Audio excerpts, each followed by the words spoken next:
ఈరోజు కీర్తనాకారుడైన దావీదు ద్వారా 148వ కీర్తన 11వ చరణాన్ని మనం ధ్యానవాక్యంగా తీసుకుందాం. అక్కడ పరిశుద్ధాత్మ ప్రేరేపణతో ఆరాధన వీరుడైన దావీదు మహారాజు దేవుని యొక్క హృదయానుసారుడిగా ఆయన యొక్క కోరికను, ఆయన యొక్క హృదయ వాంఛను ఆయన ఈ రీతిగా వ్యక్తపరుస్తూ ఉన్నాడు. ఆయన ఏమంటున్నాడంటే, భూరాజులారా, సమస్త ప్రజలారా, భూమి మీదనున్న అధిపతులారా, సమస్త న్యాయాధిపతులారా, యెహోవాను స్తుతించుడి. ఎంత అద్భుతంగా ఉందండి ఈ మాట. ఇది దావీదు యొక్క ఆలోచన కాదు. కీర్తనలో మొదటి కీర్తన నుంచి 150వ కీర్తన వరకు దావీదు మాత్రమే కాదు, మోషే రాశారు, కొరహు కుమారులు రాశారు, ఆసాఫ్ రాశారు, అలాగే జ్ఞానేని సొలొమోను రాశారు. ఎవరు ఏ విధంగా రాసినా 150 కీర్తనలు కూడా కీర్తనలో కలిపాం కాబట్టి మనము మొత్తాన్ని కీర్తన భాగంగానే చూస్తాం. అయితే ఎవరు ఏ కీర్తన రాస్తారన్నది మనకి ముందుగా చూస్తే మనకు అర్థమవుతుంది. దానిలో సింహభాగం కీర్తనకారుడైన దావీదే రచించారు కాబట్టి మనం అంతా కూడా కీర్తనలో దావీదు రాశాడని చెప్తూ ఉంటాం. అయితే ప్రియమైన దేవుని పిల్లలారా, దేవుడు కూడా కీర్తనకారుడైన దావీదుకు ఒక మంచి స్టేట్మెంట్ ఇచ్చారు. ఆయన ఏమంటారంటే, ఈయన దాసుడు, ఈయన కుమారుడు, ఈయన ప్రవక్త, ఈయన నేను ప్రేమించే దావీదు నా హృదయానుసారుడు, నా హృదయాన్ని ఎరిగినవాడు, నా యొక్క ఆశ, నా యొక్క వాంఛ యావత్తు కూడా నా కుమారుడికి తెలుసు, నా యొక్క ఆలోచనలు మీ ముందు నా కుమారుడు ఉంచుతున్నాడు అని చెప్పి తండ్రి అయిన దేవుడు ఆయన యొక్క స్టేట్మెంట్ని అపోస్తలుల కార్యాల్లో మనకు తెలియపరుస్తూ ఉంటారు. కాబట్టి ప్రియమైన దేవుని పిల్లలారా, దేవుని యొక్క ఆలోచన, దేవుని యొక్క ఉద్దేశం ఈ రీతిగా ఉందట. భూరాజులారా, భూమి మీద ఎవరైతే ఉన్నారో వారందరూ రాజులు, అలాగే సమస్త ప్రజలారా. ఇక్కడ కులముతో కానీ, మతంతో కానీ, దేశంతో కానీ పని లేదండి. మనిషి అనేవాడు ఉంటే, ఈ భూమి మీద మనిషి అనేవాడు ఈ లోకానికి వస్తే అది దేవుని ద్వారా వచ్చిన వారే. మొదటగా క్రైస్తవుడిగా మన ఆలోచన విధానాన్ని మనం బ్రాడ్గా ఉండాలి, విశాలంగా ఉండాలి. మన హృదయం ఎంత విశాలంగా ఉందో దేవుని పట్ల మన అభిప్రాయాలు కూడా విశాలంగా ఉండాలి. ఎందుకంటే దేవుడు కొన్ని చేసి కొన్ని చేయలేడు అనుకుంటారు. ఈరోజు కూడా క్రైస్తవ సమాజం దేవుని ఆలోచనలు, దేవుని జ్ఞానాన్ని, దేవుని యొక్క ఆ యొక్క గొప్పతనాన్ని సరిగా అర్థం చేసుకోలేకపోతా ఉంది. ఈరోజు కూడా కొంతమంది కాదు, చాలా ఎక్కువగా 100 మంది ఒక దగ్గర నిలవబెడితే 99 మంది ఈ రీతిగానే ఉన్నారు. ఎవరో ఒకరు మాత్రమే దేవుడు సమస్తము చేయగలడని నమ్మేవాళ్ళు ఒకరే ఉంటారు. కానీ దేవుడు మనం ఆలోచించే విధానం ఎలా ఉండాలి అంటే, మొదటగా దేవుడు పరలోకముందున్న మా తండ్రి అంటే యూనివర్సల్ అన్న విషయాన్ని మనం గుర్తుపెట్టుకోవాలి. మీ తండ్రి పరమపిత, మీ తండ్రి సర్వశక్తివంతుడు, మీ తండ్రి సమస్తానికి మూలమై ఉన్నాడు, సమస్తానికి ఆధారమై ఉన్నాడు.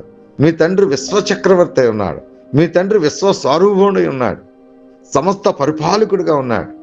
అటువంటి దేవుని కుమారులు మీరు, అటువంటి దేవుని కుమార్తెలు మీరు. ఆయన న్యాయాధిపతి అయి ఉన్నాడు, మీరు ఈ లోకానికి న్యాయాధిపతులై ఉన్నారు. రాజకుమార్తెలు రాజకుమార్తెలే, రాజకుమారులు రాజకుమారులే, దేవుని కుమారులు దేవుని కుమారులే. కాబట్టి దేవుడు మన తండ్రి, కాబట్టి మనం అందరం కూడా దేవునికి పిల్లలమై ఉన్నాం. ఇక్కడ యూనివర్సల్, అందుకే అభిప్రాయాన్ని వ్యక్తపరుస్తూ ఉన్నాడు కీర్తనాకారుడైన దావీదు. భూరాజులారా, సమస్త ప్రజలారా, భూరాజులారా, సమస్త ప్రజలారా, భూమి మీదనున్న అధిపతులారా, సమస్త న్యాయాధిపతులారా, యెహోవాను స్తుతించుడి. ఇక్కడ భూమి మీద అంటున్నాడు, యూనివర్సల్. ఈ ప్రపంచంలో ఎంతమంది అయితే ప్రజలు ఉన్నారో వారందరికీ కూడా దేవుడు పిలుపునిస్తూ ఉన్నాడు. సంఘంలో ఉన్న మనం కూడా దేవుడు యూనివర్సల్ అని చెప్పి ప్రకటించలేకపోతున్నాం. దేవుడు నీకు నాకు ఇచ్చిన ఆధిక్యత ఏంటి? నీకు నాకు ఇచ్చిన అధికారం ఏంటి? ఆయన ఏమంటున్నారు? నా కుమారుడా, నువ్వు లోకానికి వెలుగు. లోకము అంటున్నాడు, యూనివర్సల్.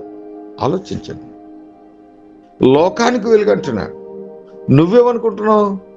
నువ్వు కనీసం నీ ఇంటోళ్ళ కూడా గురించి కూడా నువ్వు ప్రార్థన చేయలేవు. నీకు విశ్వాసం లేదు.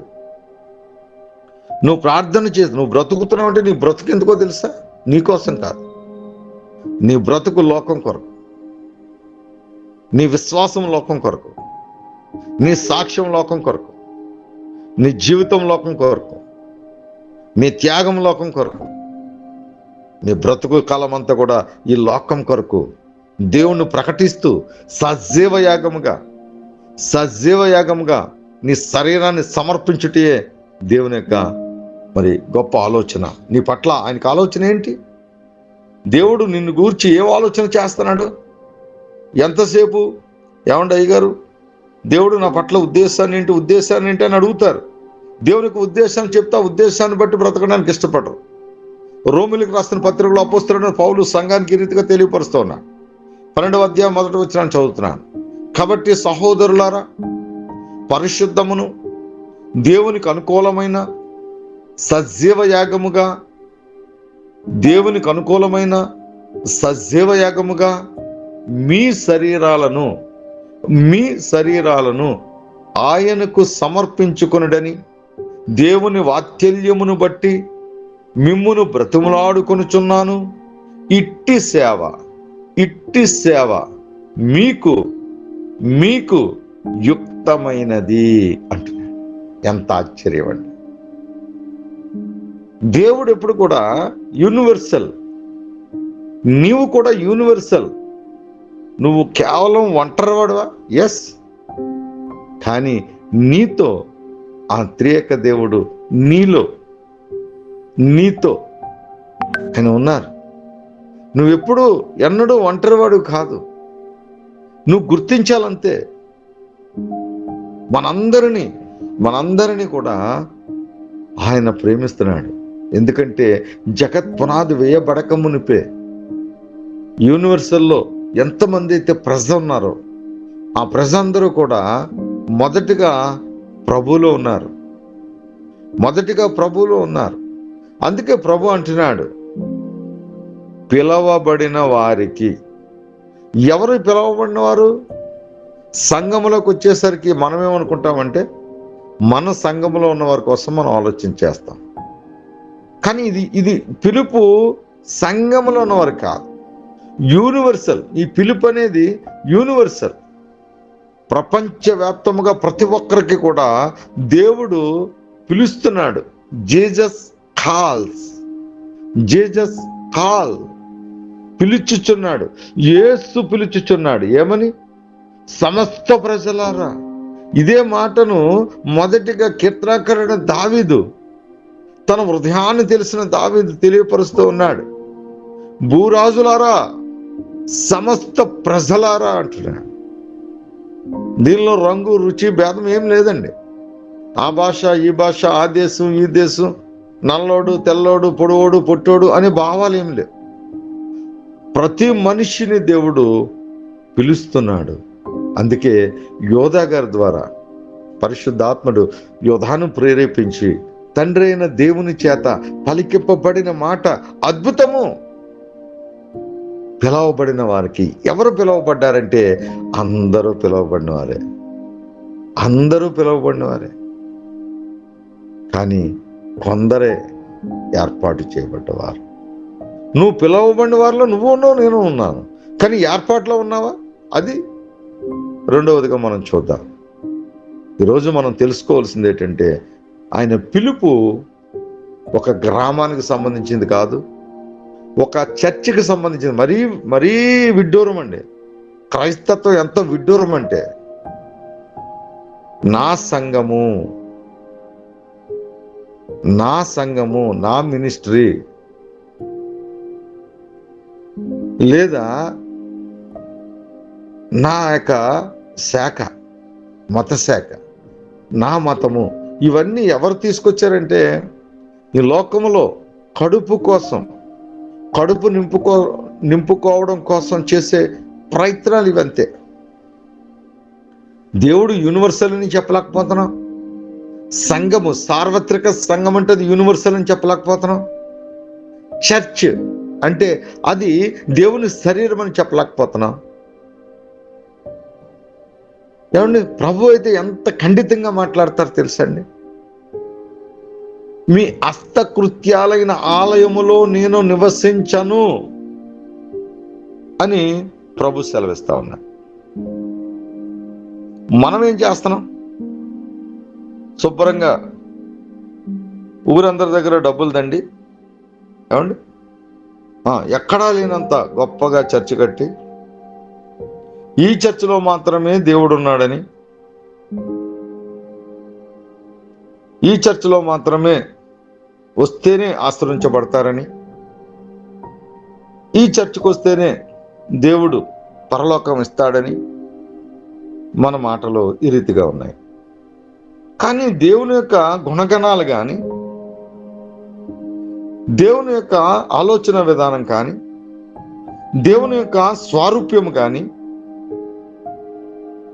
దేవుని యొక్క పోలిక కానీ ఏది మనలో లేదు, ఏది మనలో లేదు. కాబట్టి ప్రియమైన దేవుని పిల్లలారా, ఈ రోజైనా, ఈ రాత్రికాల సమయంలో అయినా దేవుడు నిన్ను దర్శించాడని నువ్వు విశ్వసించినట్లయితే, నా కుమారుడా, నా కుమార్తె, నీతోనే మాట్లాడుతున్నాడు దేవుడు. ఈ రాత్రికాల సమయంలో అటువంటి ఆలోచన నీ నుంచి నిశ్చయముగా దూరమవును గాక.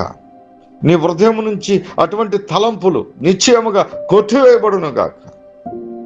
ఇదిగో, దేవుడు అంటే యూనివర్సల్ అని, నీవు లోకానికి వెలుగని, నువ్వు లోకానికి ఉప్పని, నువ్వు ఆశ్రయించబడితే లోకం ఆశ్రయించబడుతుందని, నువ్వు దీవించబడితే లోకము దీవించబడుతుందని నువ్వు నిశ్చయముగా నువ్వు విశ్వసించినట్లయితే దేవుడు నిన్ను అరీతిగా హెచ్చించును గాక.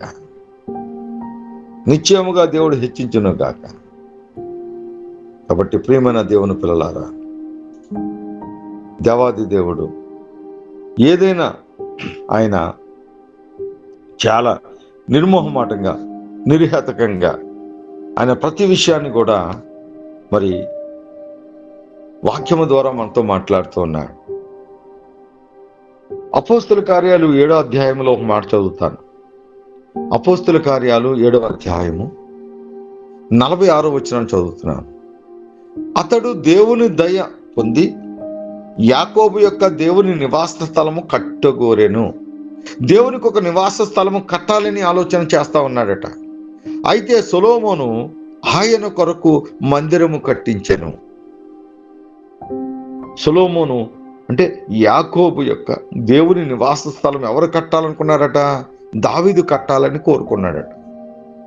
అయితే దేవుడు దావీదును, ఇదిగో నీ రక్తశక్తమైన చేతులతో నేను నా మందిరాన్ని నిర్మింపజేసుకోవడాన్ని ఇష్టపడట్లేదు అని ఒక స్టేట్మెంట్ ఇచ్చేశారు. ఆ స్టేట్మెంట్ను బట్టి మరి దావీదు ఆగిపోలేదండి. దావీదు సమకూర్చారు, సమస్తము సమకూర్చారు. దావీదు గారి కుమారుడికి సమస్తము సమకూర్చి మరి ఆ సమకూర్చిన దాంతో మరి సొలొమోను గారు, ఆయన కుమారుడైన సొలొమోను గారు ఏం చేశారట? ఒక మందిరాన్ని కట్టించారట. 48వ వచనంలో చెప్తున్నారు, ప్రభు ఈ రీతిగా మాట్లాడుతున్నాడు. అయినను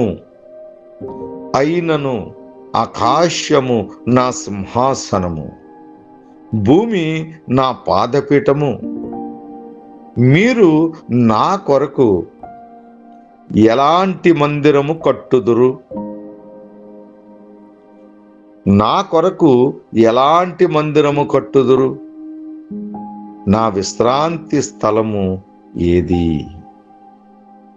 ఇవన్నీ నా హస్తకృత్యములు కావా అని ప్రభువు చెప్పుచున్నాడు. ఎవరండి? తండ్రి అయిన దేవుడు చెప్పుచున్నాడు అని ప్రవక్త పలికిన ప్రకారము సర్వోన్నతుడు హస్తకృత్యములలో నివసింపడు. స్టేట్మెంట్. దేవునికి స్తోత్రము, హల్లెలూయా. ప్రతి ఒక్కరు కూడా ఇటువంటి ఆలోచనతోనే ఉన్నారు. ఒక మందిరం కట్టుకోవటం, ఆ మందిరానికే పరిమితం చేయటం. ఆ మందిరంలో ఉంటేనే పరలోకం, ఆ సంఘంలో ఉంటేనే పరలోకం, ఆ సంఘంలో బాప్తిసం తీసుకుంటేనే పరలోకం. కాబట్టి ఇటువంటి ఆలోచన ఈ రాత్రికాల సమయంలో మన హృదయాల నుంచి తొలగిపోవాలని ప్రతి ఒక్కరూ తీర్మానం తీసుకోండి. దేవుడు అంటే యూనివర్సల్, నీవు యూనివర్సల్. ఎందుకంటే ఈ లోకానికి నువ్వు వెలుగై ఉన్నావు, ఈ లోకానికి నువ్వు ఉప్పై ఉన్నావు, ఈ లోకానికి నువ్వు దీవెనై ఉన్నావు, ఈ లోకానికి నీవే దిక్కై ఉన్నావు. నమ్మండి, ఈ లోకానికి క్రైస్తవుడే దిక్కు. ఈ లోకం యొక్క దిశ దశ మార్చేవాడు కేవలము క్రైస్తవుడు మాత్రమే. ఈ లోకానికి దశ దిశ నిర్దేశించేది దేవుని పిల్లలు మాత్రమే. సర్వ సృష్టి దేవుని కుమారుల కొరకు వేగురు పడుతుంది, తేరు చూస్తుంది, తొంగి చూస్తుంది. ఆ యొక్క మహిమ దినం ఏ రోజు వస్తుంది అని చెప్పి సర్వ సృష్టి కూడా ప్రసవ వేదనతో వేగురు పడుతుంది. మీరు దేవుని పిల్లల వలె రూపాంతరము చెందాలని సర్వ సృష్టి కోరుకుంటుంది. నిశ్చయముగా దేవుని కుమారులారా, కుమార్తెలారా, సత్యాన్ని గ్రహించండి. ఆయన పిలుచుచున్నాడు. ఆ పిలుపులో అందరం ఉన్నాం. కానీ ఏర్పాటు చేయబడిన వారు కొద్దిమందేనట. కాబట్టి దేవుడు అంటే యూనివర్సల్, దేవుడు అంటే యూనివర్సల్. ఇది గుర్తుపెట్టుకోండి. రాత్రికాల సమయంలో దేవుడు మీకు తెలియపరుస్తూ ఉన్నాడు. దేవుడు మనతో మాట్లాడుతూ ఉన్నాడు. ఈ మాటలు మన హృదయాల్లో దేవుడు నిశ్చయముగా స్థిరపరచబడును గాక. ఆమేన్. ప్రార్థన చేసుకుందాం. మహోన్నతుడా, మహాకృపగల తండ్రి, దయగలిగిన రాజానికి అనలేని కృతజ్ఞత ఆస్తుతులు చెల్లిస్తున్నాను. ఇదిగో నా తండ్రి, ఇంతవరకు చెప్పబడిన అగ్ని వంటి మాటలు ఆయన బిడల యొక్క హృదయాల్లో స్థిరపరిచి, బిడల యొక్క కడుపు నుంచి జీవజలధారలు ఉద్భవింపబడులాగున మీరే సహాయపడి బిడలందరినీ దినదినము ప్రభువా నాయన ప్రజలింపచేస్తూ, నాయన వారి ద్వారా అనేక అద్భుత ఆశ్చర్య కార్యాలు మరి జరిగిస్తున్న తరుణాన్ని బట్టి మీకు స్తుతులు అర్పిస్తున్నాను. ఆయన పూర్ణ విశ్వాసముతో, పూర్ణ శక్తితో, పూర్ణ బలముతో, ఇదిగో నా తండ్రి, మేమందరము ఏకాత్మతో, ఏకతాత్పర్యము కలిగి ప్రభువా నీ యందు విశ్వాసం ఉంచి ఆయన నిశ్చయముగా ఆయన నీ ఆత్మ వరాలు, నీ ఆత్మ ఫలాలు నిశ్చయముగా మా నుంచి ప్రజలు నింపబడును గాక. నీ వాక్యము మాలో నివసించును గాక. నిశ్చయతగా ప్రభా తండ్రి, కుమార, పరిశుద్ధాత్మ త్రియేక దేవుని యొక్క సహవాసములో ప్రభా అన్యోన్యతను ఆయన కలిగి ఉండి ఈ లోకమునికే నిశ్చయముగా దీవెనకరముగా ఉందుము గాక. అనేకులను అగ్నిలో ఉన్న వారిని లాగి రక్షించుదుము గాక.